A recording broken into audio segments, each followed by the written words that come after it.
ಇನ್ನು ಮಲೆನಾಡು ಕರಾವಳಿಯಲ್ಲಿ ಭಾರಿ ಮಳೆ. ಕಳೆದ 24 ಗಂಟೆಯಲ್ಲಿ ವಿಪರೀತ ಮಳೆಯಾಗಿದೆ. ಚಿಕ್ಕಮಗಳೂರು, ಶಿವಮೊಗ್ಗ, ಹಾಸನ, ಮಂಗಳೂರು, ಉಡುಪಿ, ಉತ್ತರ ಕನ್ನಡ ಜಿಲ್ಲೆಯಲ್ಲಿ ಜಲಪ್ರವಾಹದ ಭೀತಿ ಕಾಡ್ತಾ ಇದೆ. ಯಾಕಂದ್ರೆ ನದಿಗಳು ಅಪಾಯದ ಮಟ್ಟ ಮೀರಿ ಹರಿತಾ ಇದೆ. ನೇತ್ರಾವತಿ, ಹೇಮಾವತಿ, ಕುಮಾರಧಾರ, ಅಘನಾಶಿನಿ, ಕಾಳಿ, ಸೀತಾ ನದಿಗಳು ತುಂಬಿವೆ. ಪ್ರವಾಹದ ಪರಿಸ್ಥಿತಿ ನಿರ್ಮಾಣ ಆಗಿದೆ. ಹೀಗಾಗಿಯೇ ಮಲೆನಾಡಿನ ಎಲ್ಲ ಜಿಲ್ಲೆಗಳಲ್ಲೂ ಕೂಡ ಶಾಲಾ ಕಾಲೇಜಿಗೆ ರಜೆ ಕೊಡಲಾಗಿದೆ. ಇನ್ನು ಹೇಮಾವತಿ ಜಲಾಶಯದಿಂದ ಭಾರೀ ಪ್ರಮಾಣದ ನೀರನ್ನು ಹೊರಬಿಡಲಾಗ್ತಾ ಇದೆ. ಹೊಳೆನರಸೀಪುರ ಪಟ್ಟಣದ ಹಲವು ಬಡಾವಣೆಗಳು ಜಲಾವೃತ ಆಗಿದೆ. ಸಕಲೇಶಪುರದಲ್ಲಿ ಹೇಮಾವತಿ ನೀರಿನ ಹರಿವಿಗೆ ಜನ ತತ್ತರಿಸಿದ್ದಾರೆ. ರಾಜ್ಯದ ವಿವಿಧ ಕಡೆಯ ಚಿತ್ರಣ ನೋಡ್ತಾ ಇದ್ದೀವಿ.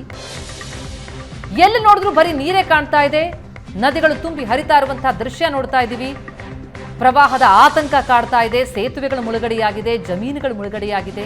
ಮನೆಯಿಂದ ಹೊರಬರಲಾಗದಂತಹ ಪರಿಸ್ಥಿತಿ, ಅಲ್ಲಲ್ಲಿ ಗುಡ್ಡ ಕುಸಿತ, ಜಲ ಪ್ರವಾಹದ ಆತಂಕ ಈಗ ಕಾಡ್ತಾ ಇದೆ. ಮಲೆನಾಡು ಮತ್ತು ಕರಾವಳಿ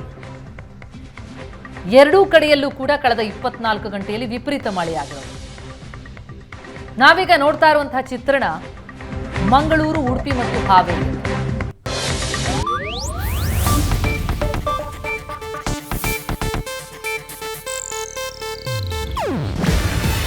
ಇದು ಏಷ್ಯಾನೆಟ್ ನ್ಯೂಸ್ ನೆಟ್ವರ್ಕ್ ಪ್ರಸ್ತುತಿ.